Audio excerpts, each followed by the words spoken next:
Hello and welcome back once again in another session of microeconomics. देखिए, हम micro economics में market equilibrium का concept discuss कर रहे थे। मुझे उम्मीद है कि जहां तक के सेशंस मैंने आपको इस चैप्टर के प्रोवाइड किए हैं वो बखूबी आपको समझ में आ गए होंगे।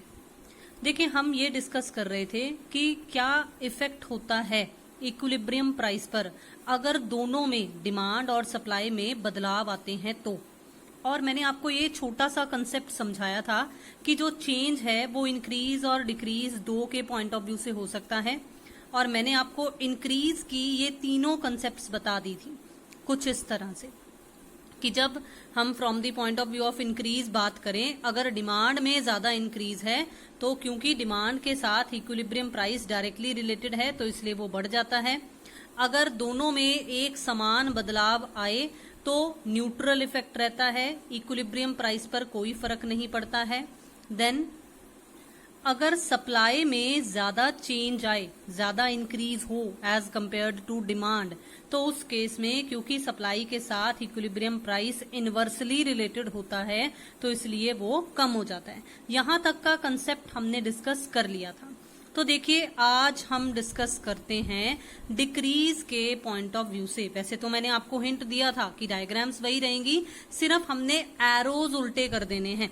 जैसे देखिए, when decrease in demand is more than decrease in supply. अब आपको फिर से मैं याद दिला दूं तो आपको याद होना चाहिए कि डिक्रीज डिमांड का किस डायरेक्शन में होता है और सप्लाई का किस डायरेक्शन में होता है। अगर डिमांड का डिक्रीज होगा तो वो पॉइंट ऑफ ओरिजिन की तरफ आएगा, यानी कि नया डिमांड कर्व जो बन रहा है, देखो वो D1 अंदर की तरफ बन रहा है और एरोज ये नीचे की तरफ आ रहे हैं। बिल्कुल इसी तरीके से अगर सप्लाई की डिक्रीमेंट की बात करनी हो तो उस वक्त एरोज जो है वो यहाँ ये वाई एक्सिस की तरफ जाने वाला कर्व हमारा बनेगा। तो अब इस केस में देखिए, जब पहले D और S इंटरसेक्ट कर रहे थे यहां इस E पॉइंट पर, तो हमारा प्राइस P था और क्वांटिटी Q थी। लेकिन जब डिमांड में डिक्रीज हो गया सप्लाई के कंपैरेटिवली ज्यादा, तो देखो D1 यहां और ये रहा S1, तो यहां पर अब जब वो इंटरसेक्ट किए हैं तो वो नया पॉइंट हमारा इक्विलिब्रियम वाला बना है E1, क्योंकि इस पर अब हम प्राइस देखें तो हमारा प्राइस P1 जो कि P के नीचे बना है। और अगर हम बात करें क्वांटिटी की तो क्वांटिटी भी कम हो गई है क्योंकि दोनों में डिक्रीज की बात है। अब अगर हम इफेक्ट देखें तो देखो इफेक्ट क्या है, डिमांड की डिक्रीज ज्यादा है और फिर से वही सेम कंसेप्ट कि इक्विलिब्रियम प्राइस डिमांड के साथ डायरेक्टली रिलेटेड है, तो इसलिए जब डिमांड कम हो रही है तो इक्विलिब्रियम प्राइस भी कम हो रहा है। ठीक है, अब अगर हम समझें नेक्स्ट पॉइंट को तो देखिए नेक्स्ट पॉइंट क्या है। नेक्स्ट पॉइंट में कोई फर्क नहीं है, वो सेम वही है जो हमने इंक्रीज के पॉइंट ऑफ व्यू से बनाया था, सिर्फ एरोज का थोड़ा सा फर्क है। देखो, जब originally D curve SS curve से इंटरसेक्ट कर रहा था तो इस E पॉइंट पर हमारा इक्विलिब्रियम था जहां पर प्राइस OP था और क्वांटिटी OQ थी। लेकिन जब डिमांड कम हो गई और उतनी ही कम हुई जितना सप्लाई कम हुई, तो जब ये नया वाला D1 ये नए वाले S1 से इंटरसेक्ट किया तो यहाँ E1 पॉइंट पर इंटरसेक्ट हुए। देखिए प्राइस वही रहा और इस बार क्वांटिटी कम हो गई। डिक्रीज है तो क्वांटिटी ने तो कम होना ही था, लेकिन प्राइस में कोई बदलाव नहीं आया है, तो there is a neutral effect. और फिर से वही सेम बात कि no change in equilibrium price. मुझे उम्मीद है कि ये कंसेप्ट बहुत अच्छे तरीके से आपको पता चल गया।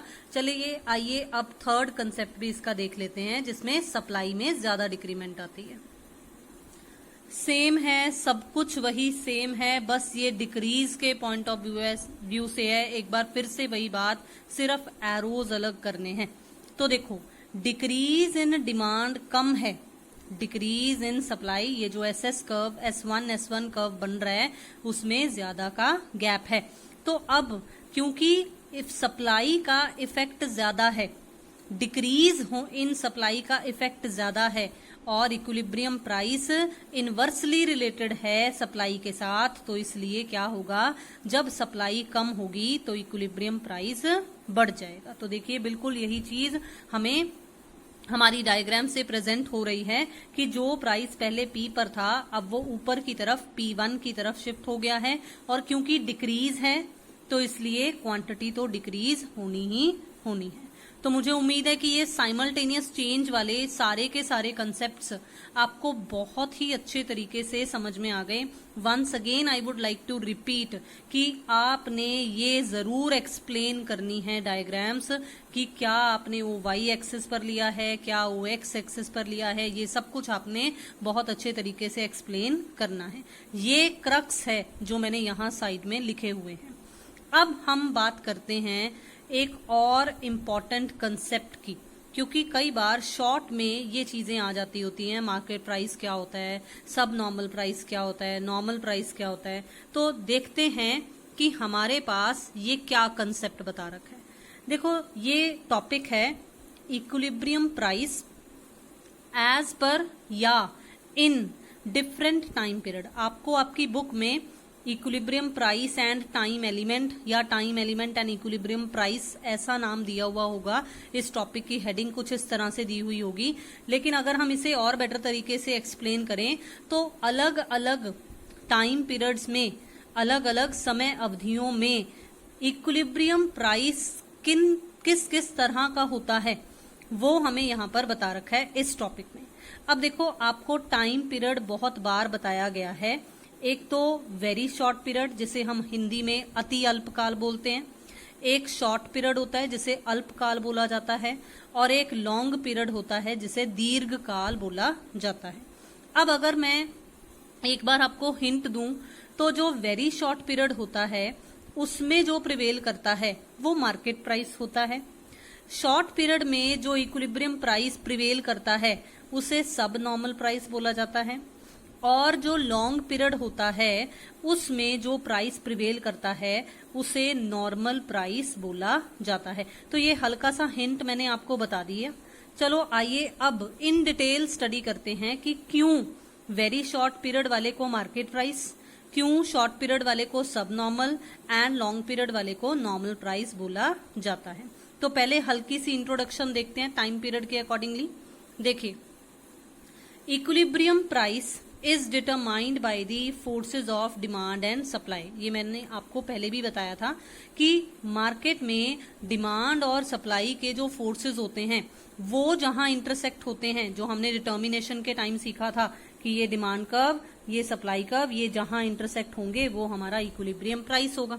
ठीक है, but which factor will effect more और लेस, डिमांड और सप्लाई में से कौन सा फैक्टर ज्यादा या कौन सा फैक्टर कम इफेक्ट करेगा, ये डिपेंड करता है टाइम फैक्टर पर, जो कि उन्हें मिलता है। किन्हें मिलता है? डिमांड और सप्लाई दोनों को मिलता है आपस में एडजस्ट होने के लिए, आपस में न्यूट्रलाइज होने के लिए। क्योंकि अगर आपको याद हो तो जब फर्स्ट सेशन आपको मार्केट इक्विलिब्रियम का दिया गया था और हमने इक्विलिब्रियम प्राइस की डिटर्मिनेशन स्टडी की थी, तो आपको कुछ इस तरह का कंसेप्ट मैंने समझाया था कि अगर सप्लाई ज्यादा है तो कम हो जाएगा प्राइस, अगर यहाँ डिमांड ज्यादा है तो उस केस में धीरे धीरे प्राइस बढ़ जाएगा। ये कंसेप्ट हमने पहले भी स्टडी किया हुआ है डिटर्मिनेशन के केस में। अगर आपने वो वीडियो नहीं देखी है, अगर आपने फर्स्ट सेशन अटेंड नहीं किया अभी तक, तो वो प्लीज जरूर चेक कीजिए। आपको इस वीडियो के डिस्क्रिप्शन बॉक्स में भी वो अवेलेबल है। अब देखिए, अब हम बात करते हैं कि ये इक्विलिब्रियम प्राइस का टाइम पीरियड्स के साथ जो कंसेप्ट है ये दिया किसने है। ये प्रोफेसर मार्शल ने दिया है, अल्फ्रेड मार्शल ने दिया है। उन्होंने ये टाइम एलिमेंट की इंपॉर्टेंस को हाईलाइट किया था कि टाइम एलिमेंट बहुत ज्यादा जरूरी है ताकि हम इक्विलिब्रियम प्राइस को, right type of equilibrium price को डिटरमाइन कर सकें। चलिए अब हम स्टडी करते हैं very short time period, very short period. अब देखिए यहाँ पर फिर से आप एक बार प्रोडक्शन वाले कंसेप्ट्स रिकॉल कीजिए। आपको ये बताया गया था कि वेरी शॉर्ट पीरियड में जो हमारे पास अवेलेबल स्टॉक होता है सिर्फ उस मात्रा तक ही सप्लाई को बढ़ाया जा सकता है। तो दैट मीन्स सप्लाई क्या होती थी कुछ इस तरह की शेप होती थी सप्लाई कर्व की वेरी शॉर्ट पीरियड में, कि सप्लाई इनइलास्टिक होती थी, कि हम चेंज नहीं लेकर आ सकते हैं। तो वेरी शॉर्ट पीरियड में और कुछ नहीं है, इसी बात का जिक्र है कि it is that time period in which the supply of the commodity can be increased up to the given level of stocks only, कि जो हमारे पास अवेलेबल है पूर्ति की मात्रा को सिर्फ उस स्टॉक तक ही बढ़ाया जा सकता है। अब supply in very short period plays a passive role, that is effect of demand for the determination of equilibrium price. ई प्राइस मतलब इक्विलिब्रियम प्राइस इज मोर। अब देखो, अगर वेरी शॉर्ट पीरियड में सप्लाई में बदलाव नहीं लेकर आया जा सकता ज्यादा, एक एक्टिव होता है और एक पैसिव होता है। डिमांड तो एक्टिव रोल प्ले कर रही है, लेकिन सप्लाई पैसिव रोल प्ले कर रही है, वो नहीं बढ़ाई जा सकती। तो इसका मतलब किसका इफेक्ट ज्यादा है? डिमांड का ज्यादा है ना। तो इसलिए उस वक्त मार्केट में जो फैक्टर, जो फोर्स काम कर रहा होता है, वो डिमांड वाला काम कर रहा होता है, और मार्केट का जो प्राइस होता है सिर्फ वही प्रिवेल करता है। दैट मीन्स हम उसमें चेंज नहीं लेकर आ सकते। जो मार्केट में प्राइस चल रहा है उसी प्राइस को बस एक्सेप्ट करना पड़ता है। तो इसलिए वेरी शॉर्ट पीरियड में जो प्राइस मार्केट में प्रिवेल कर रहा हो उसे ही एक्सेप्ट करना है। तो इसीलिए नाम बन गया है मार्केट प्राइस। तो कौन सा प्राइस प्रिवेल कर रहा है? Market price. तो देखो, कुछ इस तरह की डायग्राम बनेगी अगर हम वेरी शॉर्ट पीरियड के कंसेप्ट को बनाने की कोशिश करें डायग्रामेटिकली। ये डायग्राम बिल्कुल उसी तरीके से है जो आपको एक बार पहले भी बताई गई है, समझाई गई है, कि सप्लाई परफेक्टली इनइलास्टिक है। तो ये सप्लाई कर्व है, ठीक है, यहाँ पर ये क्वांटिटी है, ये प्राइस है। अब अगर हम बात करें कि अगर डीडी कर्व पहले यहां सप्लाई पर इंटरसेक्ट हो रहा था ई पॉइंट पर, तो ये हमारा प्राइस था। अब अगर डिमांड बढ़ जाए, अब देखो किसका इफेक्ट है? डिमांड का है ना। हमने अभी अभी इफेक्ट्स पढ़े हैं, अगर सप्लाई का इफेक्ट नहीं है, अकेला डिमांड का ही इफेक्ट पड़ रहा है, तो डिमांड के बढ़ने पर प्राइस बढ़ जाएगा, डिमांड के कम होने पर प्राइस कम हो जाएगा। तो मुझे उम्मीद है कि ये बहुत अच्छे तरीके से आपको समझ में आ गया। अब अगर हम बात करें शॉर्ट पीरियड की, तो देखो शॉर्ट पीरियड क्या होता है, कौन सा होता है। फिर से मैं आपको कहूंगी प्रोडक्शन वाले कंसेप्ट थोड़े से अपने दिमाग में लेकर आइए। It is that time period in which supply और प्रोडक्शन, सप्लाई तभी होगी ना जब प्रोडक्शन होगी, तो इसलिए production can be increased by using the variable factors only। अब हमने क्या पढ़ा हुआ है शॉर्ट पीरियड में? हमने शॉर्ट पीरियड में जब वो returns to factor, returns to scale वाले कंसेप्ट्स पढ़े थे, तब हमने यही चीज पढ़ा था ना कि जो शॉर्ट पीरियड होता है उसमें कुछ फैक्टर्स जो हैं, सिर्फ कुछ ही फैक्टर्स जो होते हैं, जनरली लेबर होती है जो, वो वेरिएबल होती है, और बाकी सारे फैक्टर्स जो हैं वो क्या होते हैं? वो फिक्स्ड होते हैं। और हमने ये भी पढ़ा है ना कि सिर्फ उस वेरिएबल फैक्टर के बदलाव के साथ साथ ही हम इंक्रीज कर सकते हैं प्रोडक्शन में, ज्यादा इंक्रीमेंट नहीं लेकर आ सकते हैं। तो in other words, by increasing the usages of variable factors only हम इंक्रीज कर सकते हैं प्रोडक्शन को।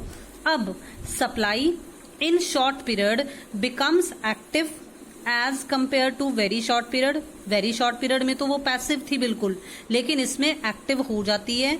लेकिन फिर भी स्टिल, क्योंकि हम एक लिमिट तक ही सप्लाई को बढ़ा सकते हैं, उससे ज्यादा नहीं बढ़ा सकते हैं, तो फिर से डिमांड जो है वही एक एक्टिव या मेजर रोल प्ले करती रहती है। इसलिए इस केस में जो प्राइस प्रिवेल करता है उसे सब नॉर्मल प्राइस कहा जाता है, क्योंकि still effect of demand is more as compare to the effect of supply. ठीक है, अब अगर इसकी मैं छोटी सी डायग्राम आपको यहाँ पर प्रेजेंट करूं, क्योंकि टॉपिक यहाँ था तो मैंने छोटी सी डायग्राम यहीं पर शो कर दी।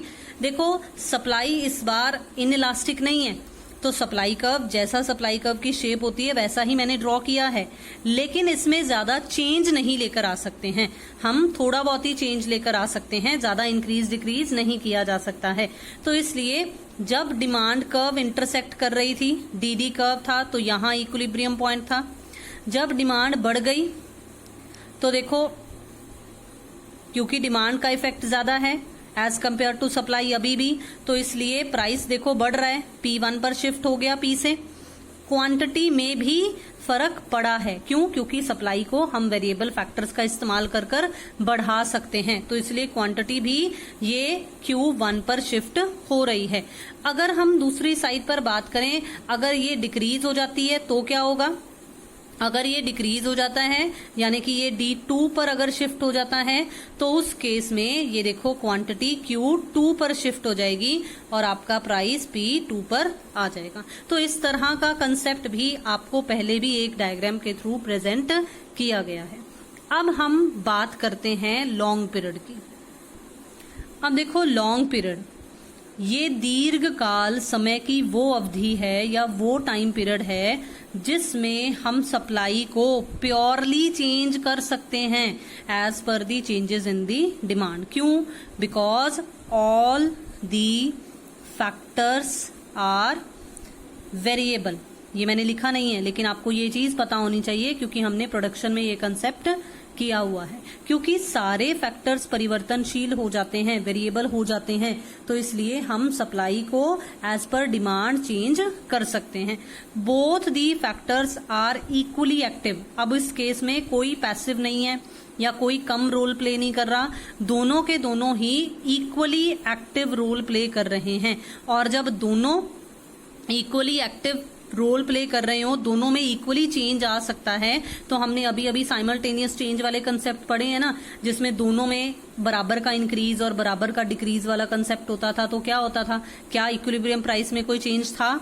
नहीं था। तो इसलिए एक नॉर्मल प्राइस उस वक्त मार्केट में प्रिवेल करता है। ठीक है, अकॉर्डिंग टू मार्शल अगर हम नॉर्मल प्राइस की डेफिनेशन स्टडी करें तो क्या है नॉर्मल प्राइस की definition? Normal price is that price which tends to prevail in the market, जिसकी ये प्रतिक्रिया होती है कि वो मार्केट में प्रिवेल करता है when full time is given. अब फुल टाइम कब मिल सकता है? लॉन्ग टर्म में ही मिल सकता है। तो when full time is given to the forces of demand and supply to adjust themselves. तो जब उनके पास पूरा समय अवेलेबल होता है कि वो अपने आप को एडजस्ट कर सकें, कोई एक्सेस या कोई शॉर्टेज की सिचुएशन नहीं होती है। देखो कुछ इस तरह की डायग्राम, ये डायग्राम बिल्कुल उसी तरीके से है जो हमने डिटर्मिनेशन के कंसेप्ट में स्टडी किया था। अब इस केस में हमने क्या स्टडी किया था कि ये प्राइस है और यहां पर ये क्वांटिटी है।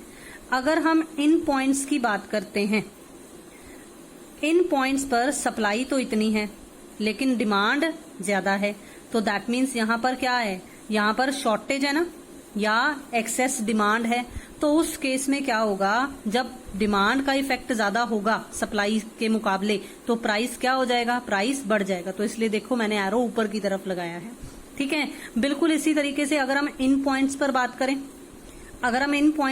करें, तो इन पॉइंट्स पर देखो क्या होगा, यहां पर सप्लाई ज्यादा है और डिमांड का इफेक्ट कम है। तो जब सप्लाई का इफेक्ट ज्यादा हो तो क्या होता है? इनवर्सली रिलेटेड है ना। तो जब सप्लाई ज्यादा है तो प्राइस क्या होगा? कम हो जाएगा। तो दिस इज कि जब दोनों इक्वली एक्टिव होते हैं तो दोनों के दोनों ही एक ही नॉर्मल प्राइस पर प्रिवेल करते हैं लॉन्ग टर्म में। वो किसी तरह की इस तरह की एक्सेस या शॉर्टेज वाली मतलब कंसेप्ट जो हैं वो हमें देखने को नहीं मिलते हैं। तो मुझे उम्मीद है कि बहुत अच्छे तरीके से ये भी समझ में आ गया। अब आपकी बुक में आपको एक ये छोटी सी डायग्राम देखने को मिलेगी। इन्हें बिजनेस साइकिल से कंफ्यूज नहीं करना है, ये सिर्फ according to the time period आपको प्राइस बताए गए हैं कि ये जो एक ही प्राइस प्रिवेल करता है, इस एक ही प्राइस को हम नॉर्मल प्राइस बोलते हैं क्योंकि इसमें बदलाव नहीं आता। ये लॉन्ग टर्म का प्राइस है और जिसमें उतार चढ़ाव हमें देखने को मिलते हैं वो वेरी शॉर्ट पीरियड में हमें देखने को मिलते हैं। वेरी शॉर्ट पीरियड में ही होता है ना कि सब्जी वाला किसी से ज्यादा प्राइस चार्ज कर लेता है और उसी सब्जी के किसी से कम प्राइस भी चार्ज कर लेता है, तो that is called the market price. तो मुझे उम्मीद है कि आपको आज का ये सेशन भी बहुत अच्छा लगा होगा और बहुत ही अच्छे तरीके से समझ में भी आया होगा। अब हमारे पास इस चैप्टर में सिर्फ 2-3 छोटे छोटे टॉपिक्स बचे हैं, वो सीलिंग प्राइस, फ्लोर प्राइस वाले कंसेप्ट्स, वो हम नेक्स्ट सेशन में कवर अप कर देंगे। जल्दी से चैनल को सब्सक्राइब कर लीजिए अगर आपने अभी तक सब्सक्राइब नहीं किया है। शेयर कीजिए वीडियोस को, लाइक कीजिए वीडियोस को, do comments also. Thank you so much for watching and have a nice day.